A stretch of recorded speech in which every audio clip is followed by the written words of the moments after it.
മറക്കല്ലേ, ഒന്ന് മലായിക്കത്തുകളാ, രണ്ട് ഭൂമിയാ, മൂന്നാമത്തേത് സഹോദരങ്ങളെ ഓരോ ദിവസം ഓരോ മണിക്കൂറുകൾ സമയമാണ്, കാലമാണ്. ഇനി നാലാമത്തേത് അല്ലാഹുവിന്റെ ഖുർആൻ തന്നെ പറയട്ടെ, യൗമ തശ്ഹദു അലൈഹിം അൽസിനതുഹും വഅയ്ദീഹിം വഅർജുലുഹും ബിമാ കാനൂ യഅമലൂൻ. സൂറത്തുൻ നൂറിൽ അല്ലാഹു പറയുകയാ, യൗമ തശ്ഹദു അലൈഹിം, അവരുടെ മേൽ സാക്ഷിയാകുന്നത് അല്ലാഹ് പറയുന്നു, അൽസിനത്തുഹും, അവരുടെ നാവാ, വഅയ്ദീഹിം, അവരുടെ കൈകളാ, വഅർജുലുഹും, അവരുടെ കാലുകളാ, ബിമാ കാനൂ യഅമലൂൻ, അവരെ ചെയ്ത പ്രവർത്തനങ്ങൾ എല്ലാം സാക്ഷി നിൽക്കുന്നതാ. സഹോദരങ്ങളെ, നാവ് മാത്രമല്ല, കൈകളും കാലുകളും നാളെ സാക്ഷിയാണ്. അനസ് ബിൻ മാലിക് റളിയല്ലാഹു അൻഹു റിപ്പോർട്ട് ചെയ്യുന്ന, നാളെ പരലോകത്ത് എന്നിട്ട് നമ്മൾ അള്ളാഹുമായിട്ട് സംവാദം നടത്തുക. എന്താണെന്നറിയോ? ഹദീസ് പറഞ്ഞ അർത്ഥം പറയാനുള്ള സമയം നമുക്കില്ല. നിങ്ങൾ ശ്രദ്ധിച്ച് കേട്ടോ. നാളെ പരലോകത്ത് ചെന്നിട്ട് ഒരു അടിമ അള്ളാന്റെ കോടതിയില് തർക്കിക്കുകയാണ്. എന്താ തർക്കിക്കുന്നത്? അള്ളാഹ് പറയുന്നു, നീ ഇന്ന ഇന്ന കാര്യങ്ങൾ ചെയ്തല്ലോ. അപ്പൊ അള്ളാഹുവിനോട് അവൻ പറയുന്നു, സാക്ഷി വല്ലതും ഉണ്ടോ? ഇത് ഉള്ള കാര്യമാണ്. റസൂൽ സല്ലല്ലാഹു അലൈഹി വസല്ലം തങ്ങൾ പറയാൻ, അല്ലാഹുവേ പടച്ചവനെ, സാക്ഷികൾ വല്ലതുമുണ്ടോ? ആ സമയത്ത് അല്ലാഹു പറയും, അത്രേ, കഫാ ബിനഫ്സികൽ യൗമ അലൈക ഷഹീദാ. സാക്ഷി വേറെന്തിനാ? മലായിക്കത്തുണ്ട്, ഭൂമിയുണ്ട്, ഓരോ ടൈമുണ്ട്, അതൊക്കെ അവിടെ നിൽക്കട്ടെ. കഫാ ബിനഫ്സികൽ യൗമ അലൈക ഷഹീദാ. മോനെ, നിന്റെ ശരീരം തന്നെ സാക്ഷികളാ, പിന്നെന്തിനാ വേറെ സാക്ഷിയെ വിളിക്കുന്നത്? അപ്പൊ യവൻ ചോദിക്കും, അത്രേ, അള്ളാഹുവിനോട്, പടച്ചോനെ, എന്റെ ശരീരത്തിന്റെ ഏത് അവയവമാണ് സാക്ഷിയാവുക? നാക്കാണെങ്കിൽ കള്ളം പറയും. നാവിന്റെ സഹജമായ സ്വഭാവം കളവ് പറയലാണ്. ആ കള്ളം പറയുന്ന നാക്ക്, നമ്മൾ ആരാ കള്ളം പറയാത്തത്?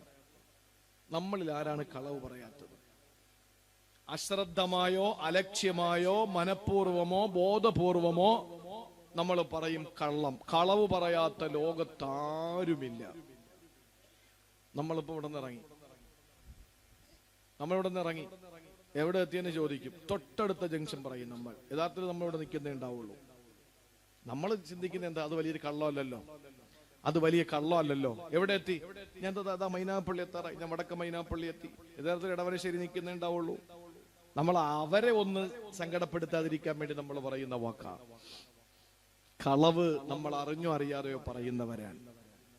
മക്കൾ വീട്ടിൽ നമ്മൾ മക്കൾക്ക് ഒളിപ്പിച്ച് വെച്ചിട്ട് മക്കൾക്ക് മുട്ടായി കൊടുക്കാമെന്ന് പറഞ്ഞ് വിളിച്ചിട്ട് അടുത്തേക്ക് വരുമ്പോ ഇങ്ങനെ തന്നെ ഹദീസിലുള്ളതാ, അത് കൊടുക്കാതെ വാങ്ങാതെ ആ മകനെയും മകളെയും വാരിക്കോരി എടുത്ത് മുത്തം കൊടുത്ത് സ്നേഹം പങ്കിടുന്ന പിതാവ് കളവ് പറയുന്നവനാണെന്ന് നബി മുഹമ്മദ് മുസ്തഫ. കളവ് അത് നമ്മൾ പലരും പറയുന്നതാ. അറിഞ്ഞോ അറിയാതെയോ അലക്ഷ്യമായോ ബോധപൂർവമോ നമ്മൾ പറയുന്ന ഒന്ന് കളവാണ്. മനുഷ്യന്റെ സഹജമായ സ്വഭാവമാണ് നാവ് കളവ് പറയാന്നുള്ളത്. അതുകൊണ്ടാണ് ലാ ഇലാഹ ഇല്ലല്ലാ എന്ന് പറയുന്ന കലിമയുടെ ആളുകൾ കളവ് പറയില്ല. ലാ ഇലാഹ ഇല്ലല്ലായുടെ ആളുകൾക്ക് കളവ് പറയാൻ പറ്റൂല. ഒരിക്കൽ അള്ളാന്റെ റസൂലിനോട് ചോദിച്ചു സല്ലല്ലാഹു അലൈഹി വസല്ലമയോട്, നബിയേ, അയകൂനുൽ മുഅ്മിനു ജുബാനാ, ഒരു സത്യവിശ്വാസി ഭീരുവാകുമോ? ഒരു സത്യവിശ്വാസി ഭീരുവാകുമോ? രാത്രി ചില മക്കൾക്ക് പുറത്തിറങ്ങാൻ വലിയ പേടിയാണ്. രാത്രി സഞ്ചരിക്കാൻ പേടിയുള്ള ആളുകളുണ്ട് നമ്മുടെ കൂട്ടത്തില്. അവ ഉമ്മ അവനോട് പറഞ്ഞു, മോനെ ഇച്ചിരി പഞ്ചസാര വാങ്ങി വാ, അല്ലെങ്കിൽ അല്പം ചായപ്പൊടി വാങ്ങി വാ, അല്ലെങ്കിൽ ഇന്ന സാധനം വാങ്ങി വാ എന്ന് പറഞ്ഞ് മക്കൾക്ക് പോകാൻ പേടിയാണെന്ന് പറയുമ്പോ നമ്മുടെ ഉമ്മമാര് ചോദിക്കുന്ന ഒരു ചോദ്യമുണ്ട്, നിനക്ക് ഈമാൻ ഇല്ലേടാന്ന്? നിങ്ങൾക്ക് ഈമാൻ ഇല്ലേടാന്ന്? ഈമാനും പേടിയും തമ്മിൽ എന്തെങ്കിലും ബന്ധമുണ്ടോ? അയകൂനുൽ മുഅ്മിനു ജുബാന, നബിയെ, ഭീരുവാവോ ഒരു വിശ്വാസി? നബി തങ്ങൾ പറഞ്ഞു, നഅം യകൂനുൽ മുഅ്മിനു ജുബാന, ഒരു വിശ്വാസി ഭീരുവാവും. സഹാബി ഒരാൾ വന്നിട്ട് നബി തങ്ങളോട് പറഞ്ഞല്ലോ, നബിയെ, എനിക്ക് ജിഹാദ് ചെയ്യണമെന്ന് ആഗ്രഹമുണ്ട്, എനിക്ക് സ്വർഗം വേണമെന്ന് ആഗ്രഹമുണ്ട്, ശത്രുക്കളോട് പോരാടണമെന്ന് ആഗ്രഹമുണ്ട്, ഒക്കെ ആഗ്രഹമാണ്. പക്ഷെ എന്ത് ചെയ്യാൻ? വാള് കണ്ട അപ്പൊ ഞാൻ വീണു പോകും നബിയെ, എനിക്ക് വിറയൽ വരും, ഞാൻ എന്താ ചെയ്യേണ്ടത്? അള്ളാന്റെ റസൂല് പറഞ്ഞു, അലൈക ബിൽ ഹജ്ജി വൽ ഉംറ, നീ പോയി ഹജ്ജ് ചെയ്താൽ മതി, അത് തന്നെ നിന്റെ ജിഹാദ്, അത് തന്നെ നിന്റെ ജിഹാദ്. അപ്പൊ ഒരു മനുഷ്യനെ സംബന്ധിച്ചിടത്തോളം ഭീരുവാവുക എന്ന് പറയുന്നത് വിശ്വാസത്തിന്റെ എതിരല്ല. അയകൂനുൽ മുഅ്മിനു ജുബാനാ, ഒരു വിശ്വാസി ഭീരുവാകുമോ നബിയേ? അതേ, യകൂനുൽ മുഅ്മിനു ജുബാനാ, ഒരു വിശ്വാസി ഭീരുവാകും. രണ്ടാമത് ചോദിച്ചു, അയകൂനുൽ മുഅ്മിനു ബഖീല, ഒരു വിശ്വാസി ലുബ്ധനാകുമോ നബിയേ? പള്ളിക്ക് വേണ്ടി ചോദിച്ചപ്പോൾ, ആണ്ട് നേർച്ചയ്ക്ക് ചോദിച്ചപ്പോൾ, മദ്രസയ്ക്ക് വേണ്ടി ചോദിച്ചപ്പോൾ, മതവിജ്ഞാന സരസിന് വേണ്ടി ചോദിച്ചപ്പോൾ കൊടുക്കാതിരുന്ന ഒരാൾ മോമിനാകുമോ? നമ്മൾ പറയും പള്ളിക്ക് 5 പൈസ കൊടുക്കാത്തവൻ ഓ മോമിനാണോ എന്ന് നമ്മൾ ചോദിക്കും. മോമിൻ തന്നെ, ഒരു സംശയമില്ല. കാരണം യകൂനുൽ മുഅ്മിനു ബഖീല, വിശ്വാസി ലുബ്ധനാകും. നബി തങ്ങളോട് മൂന്നാമത് ചോദിച്ചു, അയകൂനുൽ മുഅ്മിനു കദ്ദാബ, നബിയെ എന്നാ ഞാൻ ചോദിക്കട്ടെ, കള്ളം പറയുന്നവനാവോ മോമിൻ? അല്ലാഹുവിന്റെ റസൂൽ പറഞ്ഞു, ലാ യകൂനുൽ മുഅ്മിനു കദ്ദാബ, ഒരു വിശ്വാസി കളവ് പറയൂല. എന്തുകൊണ്ടാ പറ, എന്തുകൊണ്ടാണ് ഒരു വിശ്വാസി കളവ് പറയില്ല എന്ന് റസൂലുള്ളാഹി തങ്ങൾ പറഞ്ഞത്? ഏറ്റവും വലിയ സത്യവാചകം ഏതാ? ലോകത്തെ ഏറ്റവും വലിയ സത്യം, അതിനപ്പുറത്ത് വേറൊരു സത്യമില്ല. ലോകത്തെ ഏറ്റവും വലിയ സത്യവാചകം ഒന്നേ ഒന്ന്. അതേതാ? ലാ ഇലാഹ ഇല്ലല്ലാഹു മുഹമ്മദുർ റസൂലുള്ളാഹ്. ബാക്കിയുള്ളതെല്ലാം ചിലതൊക്കെ കളവാകാം, ചിലതൊക്കെ അർദ്ധസത്യങ്ങളാകാം, അല്ലെങ്കിൽ പൂർണ്ണ സത്യമാകാൻ സാധ്യത വളരെ കുറവാണ്. എന്നാൽ പൂർണ്ണ സത്യമുള്ള വാചകം ഒന്നേ ഒന്ന്, ലാ ഇലാഹ ഇല്ലല്ലാഹു മുഹമ്മദുർ റസൂലുള്ളാഹ്. ഇത് പറയുന്ന ഒരാള് കളവ് പറയാൻ പാടില്ല എന്ന് പറയാൻ കാരണം, ഒരാള് ചിന്തിക്കും അവൻ നാക്കെടുത്ത കള്ളേ പറയൂ, അപ്പൊ ഈ പറയുന്ന ലാ ഇലാഹ ഇല്ലല്ലാഹു മുഹമ്മദുർ റസൂലുള്ളാഹിയും കള്ളമാണ് എന്ന് പറഞ്ഞാൽ അല്ലാഹ് ഏകനാണ്, അവൻ മാത്രമേ ആരാധ്യനുള്ളൂ, മുഹമ്മദ് മുസ്തഫ തങ്ങൾ അള്ളാഹുവിന്റെ ദൂതനാണെന്ന് പറയുന്ന വാചകം അവൻ സാധാരണ പറയുന്ന കള്ളം പോലത്തെ ഒരു കള്ളം തന്നെയാണെന്ന് പൊതുസമൂഹം വിലയിരുത്താൻ സാധ്യതയുണ്ട്. അതുകൊണ്ട് ഒരിക്കലും മുഅ്മിനീങ്ങൾ കളവ് പറയാൻ പാടില്ല. ഇത് അഷ്റഫുൽ ഖൽക്കിന്റെ വാക്കാണ്. സഹജമായി നാവ് കള്ളം പറയും. അതുകൊണ്ട് അള്ളാഹു എന്താ ചെയ്യുന്നതെന്നറിയോ? നാവിനെ അങ്ങോട്ടങ്ങ് സീല് ചെയ്യാ, മിണ്ടരുത്. അള്ളാഹു നാവിനെ സീല് ചെയ്യുകയാണ്. ആ നാവിനെ സീല് ചെയ്തു. എന്നിട്ട് നാവിനെ സീല് ചെയ്തിട്ട് പിന്നെ സംസാരിക്കുന്നതെന്താ? അൽയൗമ നഖ്തിമു അലാ അഫ്വാഹിഹിം വതുകല്ലിമുനാ ഐദീഹിം വതശ്ഹദു അർജുലുഹും ബിമാ കാനൂ യക്സിബൂൻ. അല്ലാഹുവിന്റെ ഖുർആന പറയുന്നത് സൂറത്ത് യാസീന. അൽയൗമ, ഇന്നേ ദിവസമുണ്ടല്ലോ, നഖ്തിമു അലാ അഫ്വാഹിഹിം, അവരുടെ വായ സീല് വെക്കുകയാ. അല്ലാഹു വായ പൂട്ടുകയാണ്. അവന് പിന്നെ വാ തുറക്കാൻ കഴിയില്ല, വാക്കുകളൊന്നും ഉരിയാടാൻ കഴിയില്ല. പിന്നെ സംസാരിക്കുന്നതോ വതുകല്ലിമുനാ ഐദീഹി, അവന്റെ കരങ്ങളെ സംസാരിക്കുകയാ, അവന്റെ കൈകള് സംസാരിക്കുകയാണ്. കൈ പറയുന്നു, പടച്ചവനെ ഞാനാണ് ചഷകം പൊട്ടിച്ചത്. ആ സമയത്തതാ കാല് വതശ്ഹദു അർജിലുഹും, അവന്റെ കാലിതാ സാക്ഷി നിൽക്കുകയാണ്. ശരിയാണ് പടച്ചവനെ, അവന് കള്ളുകുപ്പി പൊട്ടിക്കാൻ വേണ്ടി നടന്നു പോയത് എന്റെ സഹായത്തിലാണ് എന്ന് പറഞ്ഞാൽ, അവന്റെ കൈകളെ സംസാരിക്കുമ്പോൾ, കാലുകളെ സാക്ഷി നിൽക്കുമ്പോൾ, പ്രിയപ്പെട്ട സഹോദരങ്ങളെ, അവന്റെ ജീവിതത്തിൽ അവന്റെ എല്ലാ പ്രവർത്തനങ്ങളെയും, അത് നന്മയാണെങ്കിലും തിന്മയാണെങ്കിലും സാക്ഷി നിൽക്കുന്നത് അള്ളാഹുവിന്റെ ഖുർആന് പറഞ്ഞതുപോലെ അവന്റെ ശരീരത്തിന്റെ അവയവങ്ങൾ തന്നെയാണെന്ന് വിശുദ്ധ ഖുർആൻ സൂറത്തുൻ നൂർ അള്ളാഹു പറയുന്നു. നാലാമത്തെ സാക്ഷി നമ്മുടെ അവയവങ്ങൾ തന്നെയാണ്. ആദ്യമായി അള്ളാഹുവിനോട് സംസാരിക്കുന്ന ആദ്യത്തെ അവയവം ഏതെന്നറിയോ? നാളെ പരലോകത്ത് ആദ്യമായി സംസാരിക്കുന്ന അവയവം ഏതെന്നറിയോ? അഷ്റഫുൽ ഖൽഖ് റസൂലുള്ളാഹി സ്വല്ലല്ലാഹി അലൈഹി വസല്ലം തങ്ങൾ പറഞ്ഞു, ഉഖ്ബത്ത് ബിൻ ആമിർ റളിയല്ലാഹു അൻഹു റിപ്പോർട്ട് ചെയ്ത ഹദീസിൽ കാണാം, പരലോകത്ത് ആദ്യം സംസാരിക്കുന്ന അവയവം ഏതാ? നാവല്ല, കണ്ണല്ല, കയ്യല്ല. ആദ്യമായിട്ട് നാളെ പരലോകത്ത് സംസാരിക്കുന്നത് ഇന്ന അവ്വല അളമിൻ മിനൽ ഇൻസാനി യതകല്ലമു യൗമ യഖ്തമു അലൽ അഫ്വാഹി ഫഖദുഹു മിനൽ റിജ്ലിൽ യുസ്റാ. നബി മുഹമ്മദ് മുസ്തഫ ആദ്യമായി പരലോകത്ത് സംസാരിക്കുന്ന അവയവം അവന്റെ ഇടത് കാലിന്റെ തുടയാണ് എന്ന് ആദരവായ നബി മുഹമ്മദ് മുസ്തഫ ഇടതുകാലിന്റെ തുട ആദ്യം സംസാരിക്കും. അവന്റെ അവയവങ്ങൾ മുഴുവനും സംസാരിക്കും. കൈ പറയേണ്ടടുത്ത് കൈ പറയും, കാല് പറയേണ്ടടുത്ത് കാല് പറയും, കണ്ണ് പറയേണ്ടടുത്ത് കണ്ണ് പറയും. നാവിനവിടെ ഒരു രീതിയിലും നാവിന് പറയാൻ കഴിയാത്ത വണ്ണം നാവിനെ അള്ളാഹു സീലി വെക്കും. കാരണം നാവ് കൊണ്ട് കള്ളം പറയും അവൻ. ബാക്കി അവയവങ്ങൾ മുഴുവനും അള്ളാഹുവിന്റെ കോടതിയിൽ അനുകൂലമായോ പ്രതികൂലമായോ സാക്ഷി നിൽക്കും. അതുകൊണ്ട് നമ്മൾ എന്താ ചെയ്യേണ്ടത്? നമ്മുടെ അവയവങ്ങളെ അള്ളാഹുവിന് വേണ്ടി മാറ്റിവെക്കണം. നമ്മുടെ അവയവങ്ങളെ അള്ളാഹുവിന് വേണ്ടി മാറ്റിവെക്കണം. എങ്ങനെയാണ് മാറ്റിവെക്കേണ്ടത്? ഓരോ അവയവങ്ങൾക്കും സ്വതക്കയുണ്ട്.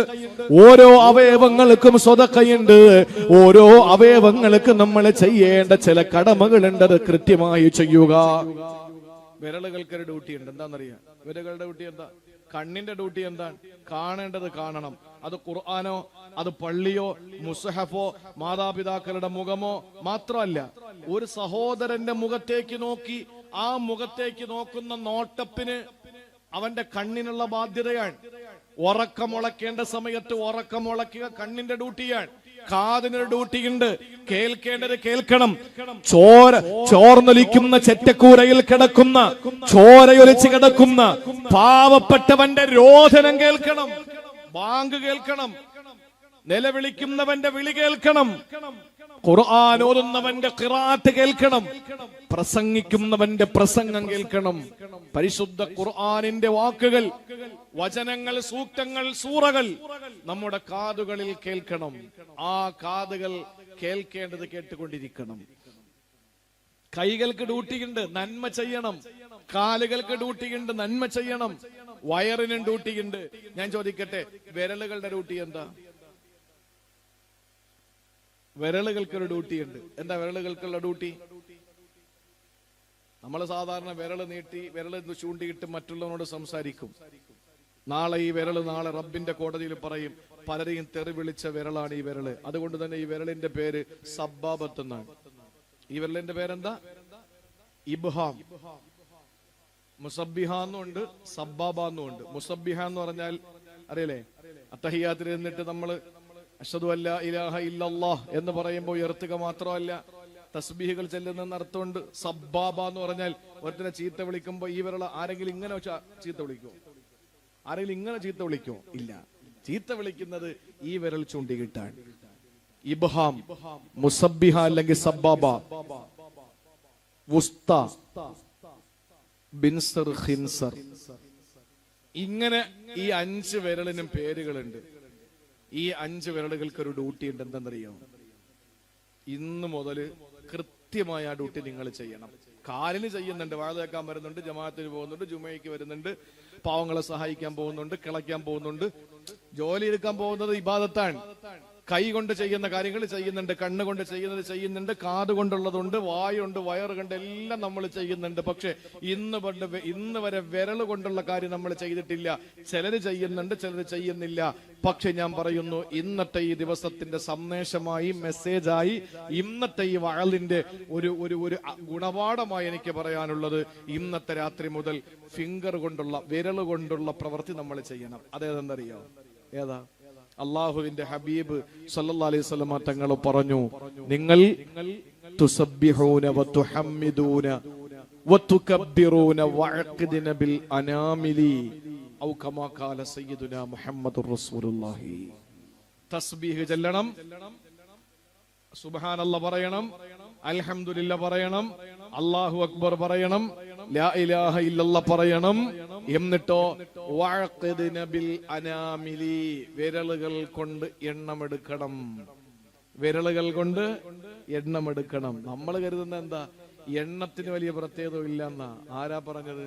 താക്കോലിന്റെ ഒരു പഴുത്, താക്കോലിന്റെ ഈ താക്കോല് ഈ പൂട്ടിലേക്ക് നമ്മളിട്ട് തുറക്കുകയും അടയ്ക്കുകയും ചെയ്യുമ്പോ ആ താക്കോലിൽ ചില ഭാഗങ്ങളിൽ വെട്ട് കണ്ടിട്ടില്ലേ? ആ വെട്ടൊന്ന് കുറഞ്ഞാൽ പിന്നെ തുറക്കാൻ പറ്റില്ല. വെട്ടൊന്ന് കൂടിയാൽ, ഞാൻ കാശ് കൊടുത്ത് വാങ്ങിയ താക്കോലല്ലേ, 2 വെട്ട് അധികം ഇരിക്കട്ടെ എന്ന് പറഞ്ഞാൽ ആ പൂട്ടി കയറൂല. അത്ര തന്നെ.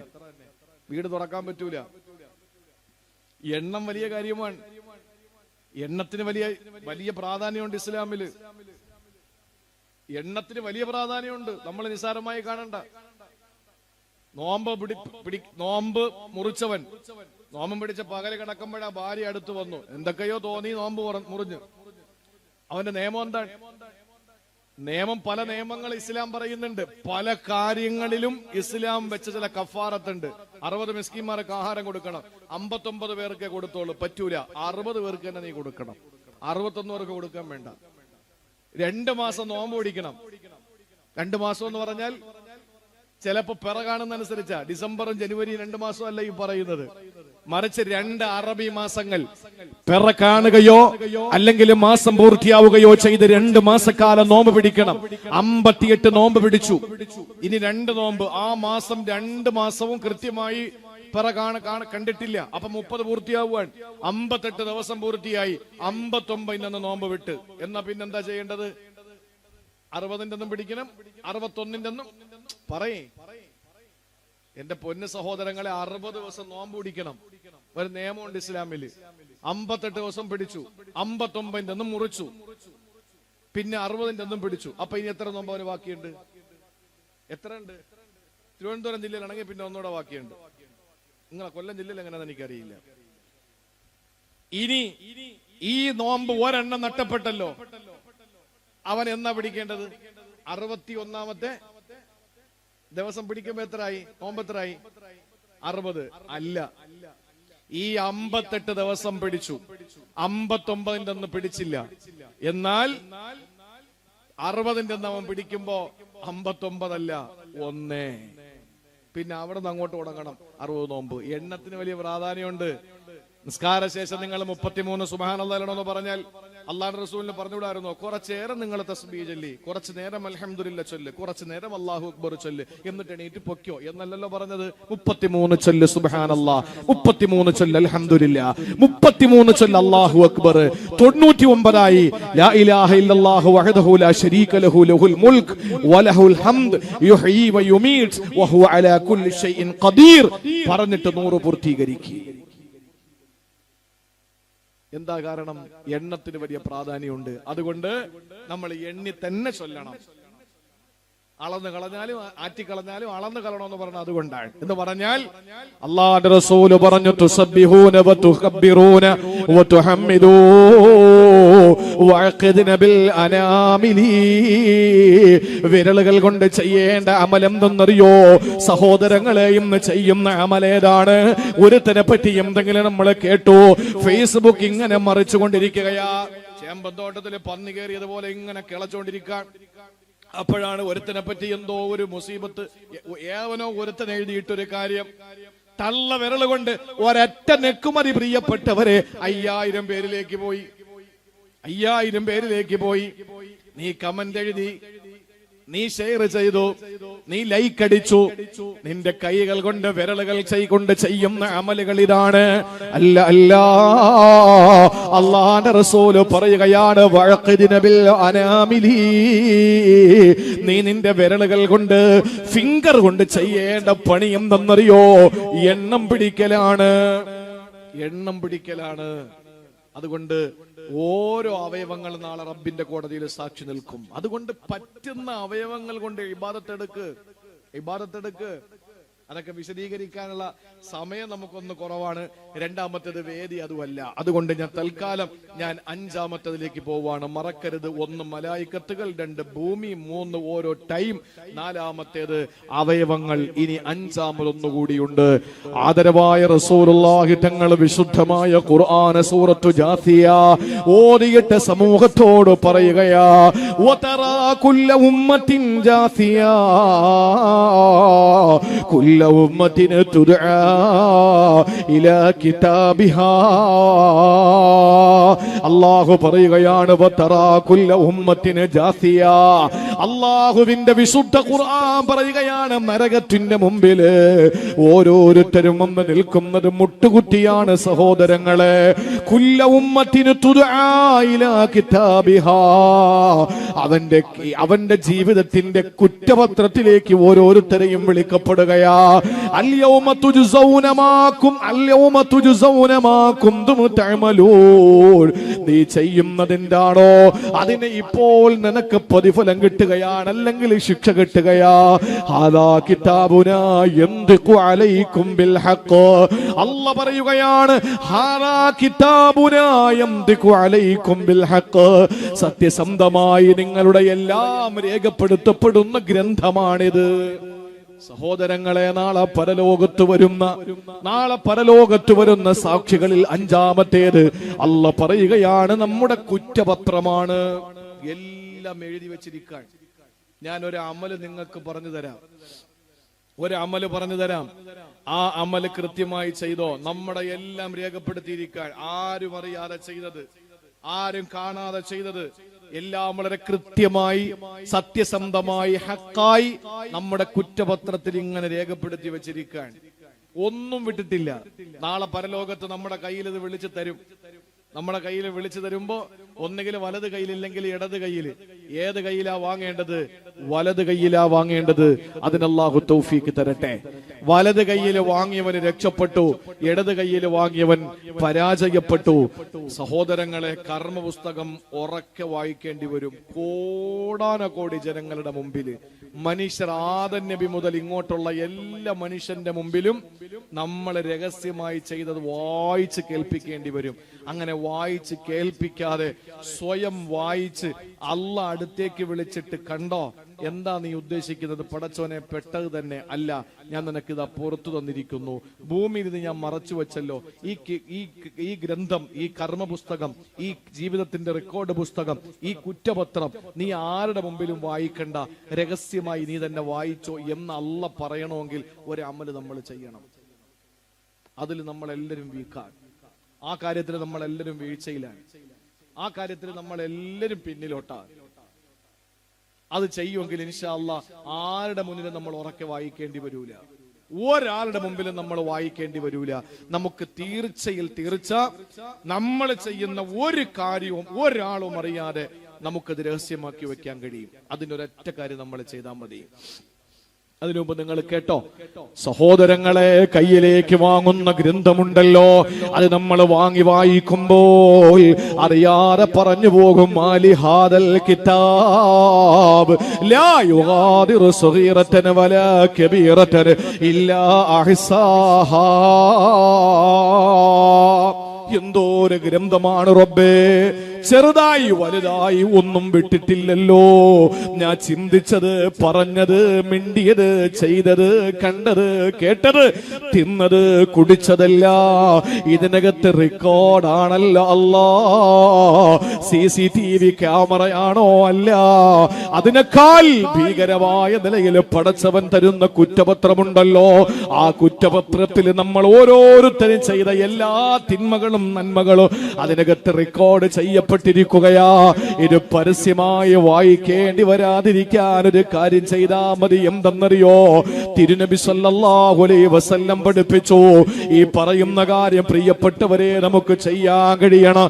ഏതെങ്കിലും വാർത്തകൾ കേൾക്കുമ്പോൾ ആ വാർത്തകൾ കേൾക്കുന്ന ഭാഗം നമ്മൾ ആ വാർത്തകൾ കേട്ടുകൊണ്ടിരിക്കുന്ന സമയത്ത് നമ്മൾ വായിൽ തോന്നുന്നത് വിളിച്ചു പറഞ്ഞുകൊണ്ട് നടക്കുകയാ.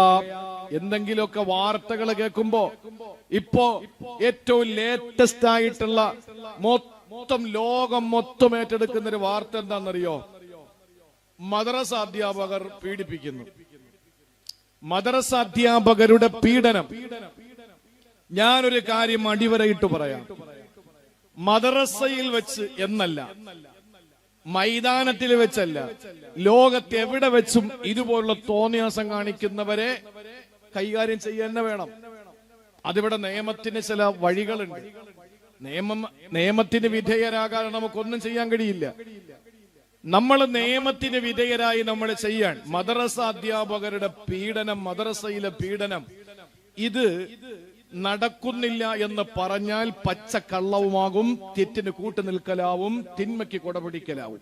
അതുകൊണ്ട് ഒരിക്കലും ഇല്ല എന്ന് പറയാൻ പറ്റില്ല. ഉണ്ട്. ഞാൻ വളരെ ശക്തമായ നിലയിൽ പറയുകയാണ്, അങ്ങനെ മദ്രസയിൽ ഖുർആൻ പഠിക്കാൻ വേണ്ടി വരുന്ന ആ പ്രിയപ്പെട്ട മക്കളെ വളരെ മോശമായ നിലയിൽ, സഭ്യതയില്ലാത്ത നിലയിൽ അശ്ലീല ചുവയുള്ള വാചകങ്ങൾ ചേർക്കുകയും അതുപോലെ തന്നെ ഈ കുഞ്ഞുങ്ങളോട് ചെയ്യാൻ പാടില്ലാത്ത കാര്യങ്ങൾ ചെയ്യുന്നവനെ മേലിൽ ഈ വേഷം ധരിക്കാൻ അനുവദിക്കാത്ത നിലയിൽ ശക്തമായ നിലയിൽ സമൂഹം കൈകാര്യം ചെയ്യണം എന്ന് തന്നെയാണ് അഭിപ്രായം. അതിൽ യാതൊരു സംശയവുമില്ല. അവന് യോഗ്യതയില്ല ദീൻ പഠിപ്പിച്ചു കൊടുക്കാൻ. അവന് മദ്രസ അധ്യാപകനാകാനുള്ള ക്വാളിറ്റി ഇല്ല. പക്ഷേ ഏതെങ്കിലും ഒരു കുട്ടിയെ അടിച്ചാൽ, ഇന്നിപ്പോ ഒരു ഉസ്താദിനെ പാട്ടി കുഴപ്പിക്കാൻ പറ്റുന്ന ഒരു കാര്യം എന്ന് പറഞ്ഞാൽ, എന്റെ പൊന്നി ഇമാമിയങ്ങളോട് പറയാനുള്ളത്, എന്റെ പ്രിയപ്പെട്ട ഇമാമിയങ്ങൾ, എന്റെ പ്രിയപ്പെട്ട മദ്രസാധ്യാപകർ, എന്റെ പ്രിയപ്പെട്ട ഉലമാക്കളോട് പറയാനുള്ളത്, ഒരു മഹല്ലത്തിൽ നമ്മളെ വേണ്ടാന്ന് കണ്ടാൽ അള്ളാഹുവിനെ കരുതി പൊട്ടെന്ന് പോയേക്കണം. തൂങ്ങി നിക്കരുത്. ഇമാമിനെ ഏതെങ്കിലും ഇമാമിന്റെ ഓതൽ ഇപ്പൊ അത്ര ശരിയാവുന്നില്ലല്ലോ എന്ന് പറഞ്ഞ അതിന്റെ അർത്ഥം എന്താണെന്നറിയോ? പൊന്നുമോനെ, നീ വേറെ പള്ളി നോക്കെന്നാണ്. ഉസ്താദെ, പ്രസംഗം അങ്ങോട്ട് ശരിയാവുന്നില്ലല്ലോ എന്ന് പറഞ്ഞ അതിന്റെ അർത്ഥം എന്താണ്? ഉസ്താദ് വേറെ പള്ളി നോക്കണം എന്നാണ്. മുഅദ്ദിന്റെ ബാങ്കിന് ഇപ്പൊ ശൈലി പോരല്ലോ എന്ന് കമ്മിറ്റിക്കാരോ നാട്ടുകാരോ പറഞ്ഞാൽ അതിനർത്ഥം എന്താണ്? അടുത്ത പള്ളി നോക്കിക്കോളൂ എന്നാണ്. ഇല്ല, ഞാൻ ശൈലി മാറ്റിക്കോളാം, അല്ലെങ്കിൽ ഞാൻ അങ്ങോട്ട് നന്നാക്കാൻ തീരുമാനിച്ചു എന്നൊക്കെ പറഞ്ഞാൽ അടുത്ത് കൊണ്ടുവരുന്നത് വേറെ ചില കാര്യങ്ങളായിരിക്കും. ഒരാളോട് വ്യക്തി വൈരാഗ്യം ഉണ്ടെങ്കിൽ ചെയ്യാൻ പറ്റുന്ന ഒരു കാര്യം, എന്റെ മോനെ അവിടെ നുള്ളി, ഇവിടെ പിച്ചി, അവിടെ അടിച്ചു, പുറത്ത് കാണിക്കാൻ പറ്റൂല, അവിടത്തെ സ്ഥലത്ത് അടിച്ചത്, അല്ലെങ്കിൽ അവിടെ പിടിച്ചു, ഇവിടെ തലോടി, അവിടെ അത് ചെയ്തു, ഇത് ചെയ്തു എന്ന് പറഞ്ഞ് ഒരൊറ്റ കോൾ ചെയ്താൽ മതി. മുസ്ലിയാർ 13 വർഷം അകത്താ.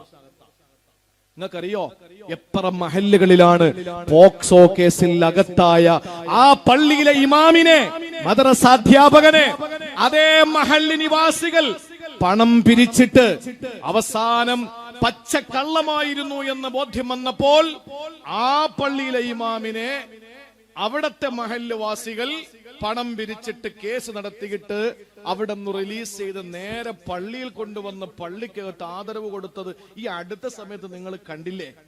ഒരാളോട് എന്തെങ്കിലും ഒരു വൈരാഗ്യം ഉണ്ടെങ്കിൽ ചെയ്യാൻ പറ്റുന്ന കാര്യം എന്താ? മദ്രസയിൽ അയാൾ അങ്ങനെ ചെയ്തു, ഇങ്ങനെ ചെയ്തു എന്ന് പറയുന്നു. അതിന് പ്രധാനമായിട്ട് കാരണം എന്താ? എന്റെ പ്രിയപ്പെട്ട പണ്ഡിതന്മാര്, ഒരു മഹല്ലത്തിൽ നമ്മളെ താല്പര്യമില്ലാന്ന് കണ്ടാൽ അള്ളാഹുവാണ് നമുക്ക് റിസ്ക് തരുന്നത്, അള്ളാഹുവാണ് വായ കീറിയത്. സുബ്ഹാന സജദ വജ്ഹില്ലദീ ഖലഖഹു വസവ്വറഹു വശഖ സമഅഹു വബസറഹു. നമ്മുടെ കാതും കണ്ണും വായും ഒക്കെ കീറിയത് അല്ലാഹുവാ. അവനാണ് റസ്സാഖ്, അവനാണ് റാസിഖ്, അവനാണ് ഭക്ഷണം തരുന്നത്. അതുകൊണ്ട് തന്നെ നമ്മൾ ഇത് ഭക്ഷിക്കാൻ വേണ്ടി, ഭക്ഷണം കഴിക്കാൻ വേണ്ടിയുള്ള ഒരു വരുമാന മാർഗമായിട്ടല്ല ഇത് കാണുന്നത്. ദീനിന്റെ പ്രബോധനമാണ്. സമ്പന്നരായ ആളുകൾ അല്ലെങ്കിൽ പള്ളി കമ്മിറ്റി നമുക്ക് തരുന്ന ഹദിയയാണ്. എന്റെ പള്ളിയിൽ ഞാൻ ചെന്നിട്ട് എന്റെ ശമ്പളം കൂട്ട്, ഇങ്ങോട്ട് ശമ്പളം എന്താ എന്ന് പറയില്ല. കാരണം എന്താ? ഞാൻ ചെയ്യുന്ന ജോലിയാണെങ്കിൽ എനിക്ക് ശമ്പളം വാങ്ങാം. ഞാൻ ചെയ്യുന്ന ഖിദ്മത്താണ്, അവര് തരുന്നത് ഗിഫ്റ്റാണ്. ഞാൻ ചെയ്യുന്നത് ഖിദ്മത്താണ്, എനിക്ക് തരുന്നത് സംഭാവനയാണ്, ഗിഫ്റ്റാണ്. അല്ലാതെ ഞാൻ ചെയ്യുന്ന ജോലിയാണെങ്കിൽ എനിക്ക് ശമ്പളം വാങ്ങാം. സഹോദരങ്ങളെ, ദീനി ഖിദ്മത്തിന് അവരുടെ വീട്, കുടുംബം കഴിയണം. ആ കുടുംബത്തിന് കഴിയാൻ വേണ്ടിയിട്ട് ഒരു സഹായം പള്ളിയുടെ ആളുകളൊക്കെ നൽകുമ്പോ, അല്ലെങ്കിൽ കമ്മിറ്റി നൽകുമ്പോ, അത് അള്ളാഹു വേറെ പള്ളിയിൽ നിങ്ങൾക്ക് തരും. അള്ളാന്റെ ദീനല്ലേ ഇത്? ഏതെങ്കിലും ഒരു പള്ളിയിൽ നമ്മൾ പിടിച്ചു തൂങ്ങി നിൽക്കാൻ ശ്രമിക്കുമ്പോഴാണ് അധികം ആളുകളും പല കുറ്റങ്ങളും കുറവുകളും പറഞ്ഞിട്ട് പള്ളി ഇമാമിയങ്ങൾക്കും മദ്രസാധ്യാപകർക്കുമെതിരെ ഇങ്ങനെയുള്ള ആരോപണങ്ങൾ നടത്തുക. എന്നാൽ മറിച്ച് ചില സ്ഥലങ്ങളിൽ ഇങ്ങനെയുള്ള ചില ഞരമ്പ് രോഗികളായി ഈ വേഷം ധരിച്ചിട്ട് കടന്നുകൂടിയിട്ട് മദ്രസയിൽ അള്ളാഹുവിനെ പറ്റിയും പ്രവാചകനെ പറ്റിയും മതം പഠിക്കാൻ വേണ്ടി വരുന്ന മക്കളെ വളരെ മോശമായ നിലയിൽ സമീപിക്കുന്ന അധ്യാപകരും ഉണ്ട് എന്ന് തെളിയപ്പെട്ടിട്ടുണ്ട്. അവർക്കൊന്നും ഇതിന് അവകാശം, അവർക്കൊന്നും ഇതിനുള്ള അനുവാദം കൊടുക്കാതെ ഈ പള്ളിയും പരിശുദ്ധമായ ദീനിന്റെ പ്രബോധന മേഖലകളും അതുപോലെ തന്നെ ഈ പറയപ്പെടുന്ന മദ്രസാധ്യാപനങ്ങളൊന്നും അവരെ അനുവദിക്കാതെ പണിയെടുത്ത് ജീവിക്കണമെന്ന് പറഞ്ഞ് വേറെന്തെങ്കിലും പണിക്ക് വേണ്ടി മാറ്റി സമൂഹത്തെ രക്ഷപ്പെടുത്തലാണ് നമ്മളിപ്പോ ചെയ്യേണ്ട കാര്യം. പക്ഷെ എല്ലാം അങ്ങോട്ട് നമ്മൾ വിഴുങ്ങരുത് എന്നുകൂടി ഞാൻ ഓർമ്മപ്പെടുത്തുകയാണ്. പല സംഭവങ്ങളും നടക്കുന്നുണ്ട്. അങ്ങനെ അള്ളാഹു നമ്മളൊക്കെ കാത്തുരക്ഷിക്കട്ടെ. അതുകൊണ്ട് നമ്മുടെ റൂമുകളിലും, നമ്മുടെ റൂമുകൾ എന്ന് പറഞ്ഞാൽ മദ്രസകളിലൊക്കെ ക്യാമറകൾ തന്നെ വെക്കണം. അപ്പൊ നമുക്ക് കൂടുതൽ നമുക്കതിന് സുഗമമാക്കാൻ കഴിയും. റൂമിലല്ല, ഉസ്താദിന്റെ ബാത്റൂമിൽ വെക്കുന്ന കാര്യമല്ല ഈ പറയുന്നത്. മദ്രസ ഹാളില്, നമ്മുടെ മദ്രസകളിൽ ക്ലാസ് റൂമുകളിൽ ഒരു ക്യാമറ അങ്ങോട്ട് വെച്ചു കൊടുക്കണം. എന്തിനാണ്? ആ ക്യാമറ വെച്ചു കൊടുത്താൽ ഉസ്താദ് എങ്ങനെയാ കുട്ടികളോട് സമീപിച്ചത് എന്ന് കൃത്യമായിട്ട് പിന്നീട് നമുക്കതിനെ മനസ്സിലാക്കാൻ കഴിയും. പാവപ്പെട്ട ഉലമാക്കളെ സമൂഹത്തിന്റെ മുമ്പിൽ ഇവിടത്തെ കുറെ ആളുകൾ, ആ ആളുകൾ ഇങ്ങനെ ഉലമാക്കൾക്കെതിരെ, അവർക്ക് മദ്രസ അധ്യാപകർ എങ്ങനെയാണോ, പൂജാരിമാർ എങ്ങനെയാണോ, പള്ളിയിലെ പാസ്റ്റർമാർ എങ്ങനെയാണോ, നാട്ടിലെ സാധാരണക്കാർ അവര് ചെയ്യുന്ന പ്രവൃത്തി ഏതെങ്കിലും ഉലമാക്കൾ അല്ലെങ്കിൽ മദ്രസ അധ്യാപകർ ചെയ്യുമ്പോൾ ആ അധ്യാപകർ ചെയ്യുന്ന പ്രവൃത്തിയെ മാത്രം ഇങ്ങനെ ഹൈലൈറ്റ് ചെയ്ത് കാണിക്കുക എന്ന് പറയുന്നത് വെള്ളപൂശുകയല്ല. പൂജാരിമാര് ചെയ്യുന്നത് പോലെയും പാസ്റ്റർമാർ ചെയ്യുന്നത് പോലെയും സാധാരണക്കാര് ചെയ്യുന്നത് പോലെ അല്ല ആലിമീങ്ങൾ ചെയ്യുന്നത്. അത് അറിഞ്ഞുകൊണ്ട് തന്നെ പറയുകയാണ്. ചില വിഷയങ്ങളെ, ചിലരുടെ കാര്യങ്ങൾ മാത്രം എടുത്ത് ഹൈലൈറ്റ് ചെയ്ത് കൊടുക്കുകയും അവരുടെ തൊഴിലുകൾ കൊടുക്കുമ്പോ നമ്മൾ ആരെങ്കിലും എവിടെയെങ്കിലും നിങ്ങട്ടിട്ടുണ്ടോ? ഏതെങ്കിലും ഇപ്പൊ നമ്മള് ഗൾഫുകാരുടെ ഏതെങ്കിലും ഭാര്യമാരുടെ പറ്റി എന്തെങ്കിലും ഒരു ചെറിയ മോശമായ കമന്റുകൾ വന്നാൽ പറയുന്നത് എന്താ? ഗൾഫുകാരന്റെ ഭാര്യ. എന്തിനാ അങ്ങനെ കൊടുക്കുന്നത്? എവിടെ കൊടുക്കുന്നത്? ഗവൺമെന്റ് ഉദ്യോഗസ്ഥന്റെ ഭാര്യ എവിടെയെങ്കിലും കണ്ടിട്ടുണ്ടോ നിങ്ങള്? ഡോക്ടറുടെ ഭാര്യ കണ്ടിട്ടുണ്ടോ? ഇല്ല. കൂലിവേലക്കാരന്റെ ഭാര്യ കണ്ടിട്ടുണ്ടോ? ഇല്ല. ഓട്ടോറിക്ഷ ഓടിക്കുന്നവന്റെ ഭാര്യ കണ്ടിട്ടുണ്ടോ? ഇല്ല. ഗൾഫുകാരന്റെ ഭാര്യ എന്ന് പറഞ്ഞാൽ എന്താ? പ്രവാസികളൊക്കെ എന്തോ വലിയൊരു സംഭവമാണ് എന്ന് പറയാൻ വേണ്ടിയിട്ട്. അതുപോലെ ഇങ്ങനെ ഓരോ മതപ്രഭാഷകൻ അറസ്റ്റിൽ. എന്തിനാ അങ്ങനെ കൊടുക്കുന്നത്? അയാൾക്ക് വേറെ എന്തെല്ലാം ഡ്യൂട്ടിയുണ്ട്. അപ്പൊ ഒരു സമൂഹത്തെ ആക്ഷേപിക്കാൻ വേണ്ടിയിട്ട് ഞാൻ ഇപ്പോഴും പറയുന്നു, വെള്ളപൂശുകയല്ല. ഇങ്ങനെ ചെയ്യുന്ന ആളുകളെ കൈകാര്യം ചെയ്യേണ്ടത് തന്നെയാണ്. നിയമത്തിന്റെ വഴിക്ക് പോകുമ്പോഴും പൊതുസമൂഹം ചിന്തിക്കേണ്ടത് ഇങ്ങനെയുള്ള ആളുകളെ കൃത്യമായി മദ്രസകളിൽ നിന്ന് അകലം പാലിച്ച് ഏതെങ്കിലും തൂമ്പയും മൺവെട്ടിയും മൺകോരിയും എടുത്തിട്ട് പാടത്ത് കിളയ്ക്കാൻ വിടുകയാ ചെയ്യേണ്ടത്. അവർക്ക് മദ്രസാധ്യാപനം ചേർന്നതല്ല. അപ്പോഴും എല്ലാ പോക്സോ കേസുകളിലും അടയ്ക്കപ്പെട്ട, പിടിക്കപ്പെട്ട ഉലമാക്കൾ എല്ലാവരും ആ തെറ്റിലാണ് എന്ന് കരുതി പോകരുത്. നഷ്ടപ്പെടുന്ന 2-3 വർഷം കഴിഞ്ഞ് നിരപരാധിത്വം തെളിയിക്കപ്പെടുമ്പോഴും അവർക്കും കുടുംബമുണ്ട്, അവർക്ക് മക്കളുണ്ട്, പെൺമക്കളുണ്ട്. അവരുടെ മുന്നിൽ ഒന്ന് എഴുന്നേറ്റ് നിൽക്കാൻ കഴിയാതെ, പഠിച്ച സ്ഥാപനത്തിലൊന്ന് പോകാൻ കഴിയാതെ, ആഹാരം കൊടുത്ത സമൂഹത്തിന്റെ മുമ്പിൽ എഴുന്നേറ്റ് നിൽക്കാൻ കഴിയാതെ വിഷമിക്കുന്ന നൂറുകണക്കിന് പണ്ഡിതന്മാർ, നിരപരാധികൾ ഇന്നും കേരളത്തിലുണ്ട് എന്ന് നമുക്ക് പറയാൻ കഴിയും, കണക്കുകൾ നിരത്തിയിട്ട്. അതുകൊണ്ട് നമ്മൾ കാണേണ്ട കാര്യങ്ങൾ കാണേണ്ട രീതിയിൽ തന്നെ കാണുക. അല്ലാതെ എല്ലാം ഒരേ കണ്ണുകൊണ്ട് നമ്മൾ കാണരുത്, അങ്ങനെ ചെയ്യരുത്. നമ്മൾ എന്തെങ്കിലും ഒരു വാർത്ത കേൾക്കുമ്പോൾ ചായക്കട ഇരിക്കുമ്പോഴാണ് മദ്രസ അധ്യാപകൻ അറസ്റ്റിൽ, ഒരൊറ്റ നെക്ക പിടിച്ചിട്ട് 5000 പേർക്കെത്തി. അപ്പോഴാണ് പിറ്റേ ദിവസം അറിയുന്ന, അത് പാവം നിരപരാധിയായിരുന്നു. ഈ നെക്കിന് പിടിച്ച് തിരിച്ചു നിൽക്കാൻ പറ്റുമോ? 5000 പേരെടുത്ത് എന്നിട്ട് മാപ്പ്, ഞാൻ ചെയ്തത് ചുമ്മാണ്, വെറുതാണ്, അറിയാതെയാണെന്ന് പറയാൻ പറ്റുമോ? പറ്റൂല. അതുകൊണ്ട് ഓരോ വിരലുകൾ ചെയ്യുന്ന പ്രവർത്തനങ്ങളും ജാഗ്രത ചെയ്യേണ്ടത്. ആ സമയത്ത് ഇതിൽ നെക്കിക്കൊണ്ടിരിക്കാതെ സുബ്ഹാനല്ലാഹ് 33, അൽഹംദുലില്ലാഹ് 33, അല്ലാഹു അക്ബർ 33, വഅഖ്ദിന ബില്ലാഹി ആമീൻ. നാളെ റബ്ബിന്റെ കോടതിയിൽ ഈ വിരൽ സാക്ഷി നിൽക്കും. അല്ലാഹു തൗഫീഖ് തരട്ടെ. അതുകൊണ്ട് പ്രിയപ്പെട്ട സഹോദരങ്ങളെ, എന്റെ സമയം അവസാനിക്കുന്നു. ഞാൻ പറയുന്നു, മലായിക്കത്തുകൾ സാക്ഷിയാണ്. അതുകൊണ്ട് മലക്കുകളെ സ്വാധീനിക്കാൻ നമുക്ക് കഴിയണം. വിശിഷ്യ അസറും സുബഹിയും വളരെ ജാഗ്രതയോടുകൂടി നമ്മൾ നോക്കണം. അതുപോലെ രണ്ടാമതായി അള്ളാഹുവിന്റെ ഭൂമി സാക്ഷിയാണ്. ആ ഭൂമി സാക്ഷിയാകുന്ന സന്ദർഭത്തിൽ നമുക്ക് ചെയ്യാൻ പറ്റുന്നത് ഈ പച്ച മണ്ണിൽ നിന്നുകൊണ്ട് നമുക്ക് ചെയ്യാൻ കഴിയണം. അത് കഴിഞ്ഞാൽ മൂന്നാമത്തേത് ഓരോ സമയവുമാണ്. ആ സമയങ്ങൾ നാളെ സാക്ഷിയാണ്. അതുകൊണ്ട് സമയങ്ങളിൽ ചെയ്യേണ്ട അമലുകൾ ചെയ്തുകൊണ്ടേയിരിക്കുക. നാലാമത്തേത് നമ്മുടെ ശരീരത്തിന്റെ അവയവങ്ങളാണ്. ആ അവയവങ്ങൾ, എന്തൊക്കെ അവയവങ്ങൾ കൊണ്ട് നന്മകൾ ചെയ്യാൻ പറ്റുമോ ആ നന്മകൾ കൃത്യമായി നമ്മൾ ചെയ്തുകൊണ്ടിരിക്കുക. ഏറ്റവും ഒടുവിൽ നമ്മുടെ ജീവിതത്തിന്റെ കർമ്മ പുസ്തകമാണ്, ജീവിതത്തിന്റെ റെക്കോർഡ് പുസ്തകമാണ്, കുറ്റപത്രമാണ്. അത് നമ്മുടെ കയ്യിൽ കിട്ടുമ്പോൾ അത് സാക്ഷിയാണ്. അഞ്ചാമത്തെ സാക്ഷി, ലോകത്തിന്റെ മുമ്പിൽ പരസ്യമായിട്ട് നമ്മുടെ തിന്മകളും നന്മകളും വിളിച്ചു പറയേണ്ടി വരും. ആ സന്ദർഭത്തിൽ എന്റെ പ്രിയപ്പെട്ടവരെ, വലത് കൈയിലും ഇടത് കൈയിലെ കിതാബ് ലഭിക്കുന്നവരുണ്ട്. എങ്ങനാണെന്നറിയോ? അള്ളാഹുവിന്റെ കോടതിയില് മലായിക്കത്തുകളുടെ സാന്നിധ്യത്തിൽ ജീവിതത്തിന്റെ കുറ്റപത്രം, എന്റെ കുറ്റപത്രം റഖീബ് അതീദ് രേഖപ്പെടുത്തിയതുമായ ഇല്ലാ ലദൈഹി റഖീബുൻ അതീദ്. അതീദ്.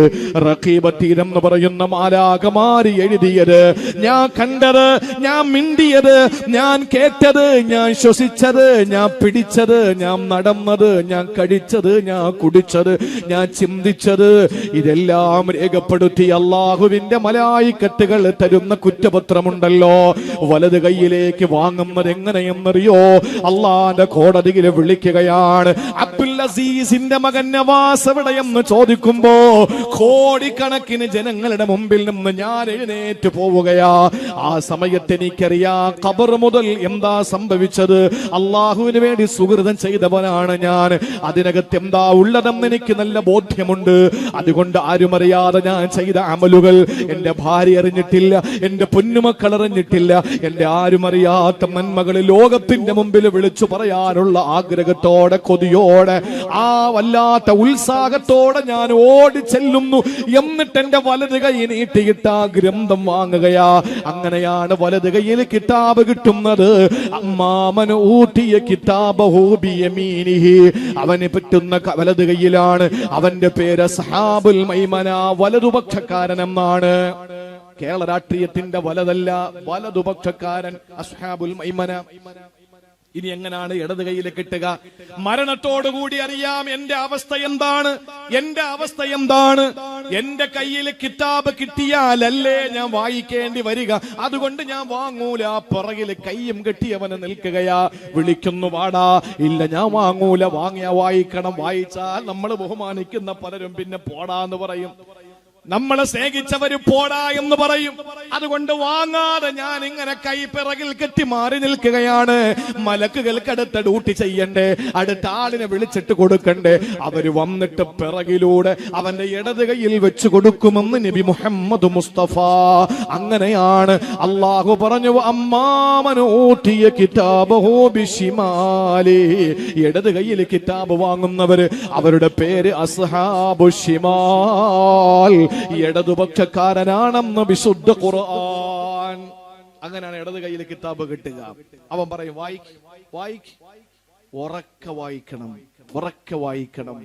ആ സമയത്ത് തിന്മകൾ എന്തുണ്ടെങ്കിലും, കോടിക്കണക്കിന് തിന്മ, കടലിന്റെ നുരയേക്കാൾ തിന്മയുണ്ടെങ്കിലും ആ തിന്മകൾ ഉറക്കെ വായിക്കാതെ അവനത് മടക്കി സ്വന്തം വായിച്ചു നോക്കുന്ന ഒരു അവസ്ഥ ഉണ്ടാകണമെങ്കിൽ ഒരൊറ്റ കാര്യം ചെയ്യും, ഒറ്റ കാര്യം. അതാ ഞാൻ നേരത്തെ പറഞ്ഞിട്ട് മദ്രസ അധ്യാപകരിലേക്ക് കയറിയിട്ട് തിരിച്ചു വന്നത്. എന്താ ചെയ്യേണ്ടതെന്നറിയോ? ഇന്ന് മുതൽ ചെയ്തോ, ചെയ്യാൻ പറ്റുമെങ്കിൽ. ചില ആളുകൾക്ക് ചെയ്യാൻ പറ്റാത്ത കാര്യമാണ്. അള്ളാന്റെ റസൂല് പറഞ്ഞു, മൻ സത്തറ മുസ്ലിമൻ സത്തറല്ലാഹു ലഹു യൗമൽ ഖിയാമ. ഒറ്റ കാര്യം, എന്തെങ്കിലും ഒരാളിൽ നിന്ന് കണ്ടാൽ വേറെ ഒരാളോട് നമ്മൾ പറയാതിരിക്കുക.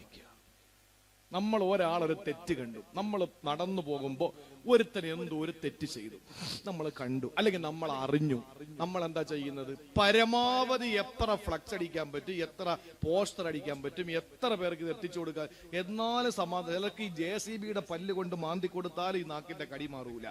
ആരോട് പറഞ്ഞാലും അതിന്റെ കൊതി തീരൂല.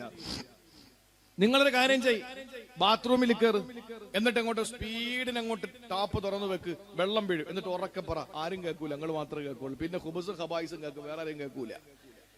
ഈ ബാത്റൂമിനകത്ത് ഖുബൂസ് ഖബായിസ് എന്ന ദമ്പതിമാരുണ്ട്, കപ്പിൾസ്, അവര് മാത്രമേ കേൾക്കുള്ളൂ. ആ ഫാമിലി മാത്രമേ കേൾക്കുള്ളൂ, വേറെ ആരും കേൾക്കൂല. സമാധാനം വരും, കൽബിനൊരു ആശ വരും. പ്രത്യേകിച്ച് നമ്മൾ ഇങ്ങനെയുള്ള കാര്യങ്ങൾ പെണ്ണും പിള്ളവരോട് പറയാൻ പാടില്ല. ഈ കിടക്കാൻ നേരത്ത് പിന്നെ അവള് ചോദിക്കും, എന്താ? ഒന്നുമില്ല. എന്നിട്ട് ഉറക്കം വരൂല. ഈ കാര്യം അവളോടൊന്നും പറഞ്ഞില്ലെങ്കിൽ നമുക്ക് ഉറക്കം വരൂല. കുറെ നേരം കഴിഞ്ഞ് അവളെ കണ്ണിൽ ഉറക്കം പിടിക്കും, നമുക്കിത് ഉറക്കം വരുന്നില്ല. നമ്മൾ പറയും, പിന്നെ നീ ഉറങ്ങിയാ? ഇല്ല, എന്താ പറ. നമ്മൾ അറിയാതെ ആ സമയത്ത് അരമയക്കത്തിലെങ്ങാനും ഇതങ്ങോട്ട് പറഞ്ഞു കൊടുത്താൽ അവൾ അന്ന് ഉറങ്ങാൻ പെടുന്ന പാടുണ്ടല്ലോ. ഉറങ്ങി എണീച്ച് രാവിലെ സ്കൂളില് മക്കളെ വിടാൻ വേണ്ടിയിട്ട് പോകാൻ നിൽക്കുമ്പോ അവിടെ കൂടുതൽ 5-8 പെണ്ണുങ്ങളുണ്ട്, അവർക്ക് കൈമാറും. അവർക്ക് ആകെ പറ്റുന്നതാണല്ലോ. അവർ 5 പേര് 5 വീടുകളിലേക്ക് പോയി 5 ഭർത്താക്കന്മാർക്കും കൈമാറും. ഈ 5 ഭർത്താക്കന്മാരും 5 സ്ഥലത്തേക്കാ പോകുന്നത്, അവിടെയും കൈമാറി. അങ്ങനെ ഇങ്ങോട്ട് സ്പ്രെഡായി ഇങ്ങനെ ലോകം മൊത്തം പരന്നു പോകും. ഈ മനുഷ്യൻ നാറി സമൂഹത്തിന്റെ മുമ്പിൽ അവൻ ഒന്നും അല്ലാത്തൊരവസ്ഥയാകും. അല്ല യവന് കൊടുക്കുന്ന ആദ്യം ഇത് കണ്ടവന് കൊടുക്കുന്ന ശിക്ഷ എന്താണെന്നറിയോ? അള്ളാഹു ഞാൻ എന്റെ പെണ്ണുമ്പിള്ള അടുത്ത് മാത്രമേ പറഞ്ഞിട്ടുള്ളൂ, മതിയടാ നിന്റെ പെണ്ണുമ്പിള്ള എത്രയോ പോസ്റ്ററടിച്ചൊട്ടിച്ചത്. അപ്പൊ അതുകൊണ്ട് നമ്മൾ ഒരാളോടും, പ്രത്യേകിച്ച് ഭാര്യമാരോട് ഈ വിഷയം പെണ്ണുങ്ങളോട് പറയാൻ പാടില്ല. അങ്ങനെ പറയാതിരുന്ന അല്ല നമുക്ക് തരുന്ന സമ്മാനം എന്താണെന്നറിയോ? നമ്മൾ എന്ത് തെറ്റ് ചെയ്താലും, ഇത് ഞാൻ തെറ്റ് ചെയ്യാൻ പ്രലോഭിപ്പിക്കുന്നതല്ല, തെറ്റ് ചെയ്തു പോയാലും നാളെ ഒരാളുടെ മുമ്പിലും ഉറക്കെ വായിക്കേണ്ടി വരില്ല. മൻ സത്തറ മുസ്ലിമൻ സത്തറല്ലാഹു ലഹു യൗമൽ ഖിയാമ. ഒരാളുടെ ന്യൂനത നമ്മൾ പുറത്തു കാണിക്കാതിരുന്നാൽ നമ്മുടെ ന്യൂനത അല്ലാഹു തആല പുറത്തു കാണിക്കും. ഇന്ന് അറിഞ്ഞാൽ എന്താ സംഭവിക്കുക? ഞാൻ ചോദിക്കട്ടെ, ഇന്നിപ്പോ നമ്മളൊരു തെറ്ററിഞ്ഞു, ഒരാളുടെ തെറ്ററിഞ്ഞു, അയാൾ കള്ളു കുടിയനാണ്. എന്താ സംഭവിക്കുക? അയാൾക്ക് മാവേലി സ്റ്റോറിൽ നിന്ന് സാധനം കൊടുക്കൂലേ? അയാൾക്ക് റേഷൻ കടയിൽ നിന്ന് സാധനം കൊടുക്കൂലേ? അയാൾക്ക് ടെക്സ്റ്റൈൽസിന് തുണി കൊടുക്കൂലേ? അയാൾ മരിച്ച കബറടക്കൂലേ? അയാൾ മരിച്ച പള്ളിയിലെ ഉസ്താദ് വരൂലേ? നിങ്ങൾ ചിന്തിച്ചു നോക്കി, എന്താ അയാൾക്കൂടെ സംഭവിക്കാൻ പോകുന്നത്? കുറെ ആളുകൾ പറയും മറ്റവനാ പോകുന്നത്. ഈ പറയുന്ന ആരാ? തെറ്റ് ചെയ്യാത്തവൻ കല്ലെറിയട്ടെ. ഈ പറയുന്നവന്മാരെല്ലാം വലിയ മഹാന്മാരാണോ? അപ്പൊ ആരാ ഈ ലോകത്ത് നല്ലതുള്ളത്? ഒരുത്തനുമില്ല, എല്ലെണ്ണോ ഇത് ചെയ്യുന്നവന്മാര് തന്നെ. അപ്പൊ എന്താ സംഭവിക്കുക? നിനക്കൊന്നും നഷ്ടപ്പെടാനില്ല, നിനക്ക് ഒന്നും സംഭവിക്കാനില്ല. മറിച്ച് ഇത് പറഞ്ഞു പരത്തിയവന് കിട്ടുന്ന എന്താണെന്നറിയോ? നാളെ പരലോകത്ത് കോടിക്കണക്കിന് ജനങ്ങൾ നിൽക്കുമ്പോ അവൻ ജീവിതത്തിൽ ചെയ്ത A to Z വിളിച്ചു പറയേണ്ടി വരും. അതുകൊണ്ട് എഴുതി വെച്ച് പഠിച്ചോ. എന്തെങ്കിലും ഒരാളെന്ന് കേട്ടോ, അങ്ങ് വിഴുങ്ങിയേക്കണം. ഒരാളോട് നമ്മൾ ഷെയർ ചെയ്യരുത്. ഇത് അള്ളാന്റെ റസൂൽ സുന്നത്താക്കിയ ഹദീസ് ലോകത്തിന്റെ മുമ്പിൽ പരിചയപ്പെടുത്തി കൊടുത്തതാ. ഇതുകൊണ്ട് നമുക്ക് കിട്ടുന്ന എന്താ? കോടിക്കണക്കിന് ജനങ്ങളുടെ മുമ്പിൽ നമ്മൾ ആരും അറിയാതെ, ഭാര്യമാരറിയാതെ ചെയ്യുന്ന തെറ്റുകളില്ലേ? ഭാര്യ അറിയാതെ ചെയ്യുന്ന എത്ര തെറ്റുണ്ട് ഭർത്താക്കന്മാരെ അറിയാതെ ഭാര്യമാർ ചെയ്യുന്ന എത്ര തെറ്റുകളുണ്ട്? മക്കളറിയാതെ നമ്മൾ ചെയ്യുന്ന എത്ര തെറ്റുണ്ട്? ഇതൊന്നും നമ്മൾ അള്ളാഹു ആർക്കും അറിയിച്ചു കൊടുത്തില്ല.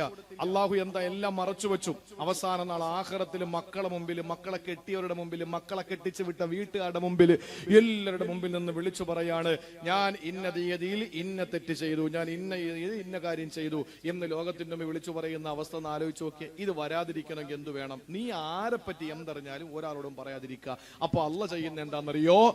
ഒരു തള്ളപ്പക്ഷി ഒരു കുഞ്ഞു പക്ഷിയെ തന്റെ ചിറകിനടിയിൽ ഒളിപ്പിക്കും പോലെ നിന്നിലേക്ക് അല്ലാഹു വന്ന്, അല്ലാഹു നിന്നെ അല്ലാഹുവിലേക്ക് അങ്ങ് ചേർത്ത് നിർത്തിയിട്ട് നിന്റെ കുറ്റപത്രത്തിലേക്ക് നോക്കുമ്പോൾ അല്ലാഹു വന്നിട്ട് ചോദിക്കുകയാ, എന്താ നീ പ്രതീക്ഷിക്കുന്നത്? ആ സമയത്ത് നമ്മൾ പറയും, അല്ലാ പെട്ടു റബ്ബേ പെട്ടു, ഞാൻ എങ്ങനെ അല്ലാ ഇത് വായിക്കുന്നത്? ആ സമയത്ത് അല്ലാഹു പതുക്കെ നമ്മുടെ കാതില് കിന്നാരം പറയാ, ഞാൻ സത്തറുതുഹാ ഫി ദുനിയ, ദുനിയാവിൽ ഞാനിതിനെ മറച്ചു വെച്ചല്ലോ, ആരും അറിയാതെ. ഇന്ന് ഞാനിതാ മറച്ചു വെച്ചിരിക്കുകയാണ്, നീ വായിക്കണ്ട. ഇന്ന് നീ ആരുടെ മുമ്പിലും ഇത് തുറന്നു പറയണ്ട. ഇത് പറഞ്ഞിട്ട് അവനെ ആശ്വസിപ്പിക്കും. അതിന് നമ്മൾ ചെയ്യേണ്ടത് എന്താണ്? മൻ സതറ മുസ്ലിമൻ സതറല്ലാഹു ലഹു യൗമൽ ഖിയാമ. ആരെപ്പറ്റി എന്തറിഞ്ഞാലും ഒരാളോടും പറയല്ലേ. എന്നാ നമുക്ക് നാളെ നമ്മുടെ ന്യൂനതകള് മറച്ചു വെക്കപ്പെടുമെന്ന് മഹാനായ നബിയു സഖലൈനി ഇമാമുൽ മുത്തഖി ത്വാഹ മുഹമ്മദുർ റസൂലുള്ളാഹി. അല്ലാഹു അതിന്റെ തൗഫീഖ് നൽകി അനുഗ്രഹിക്കുമാറാവട്ടെ.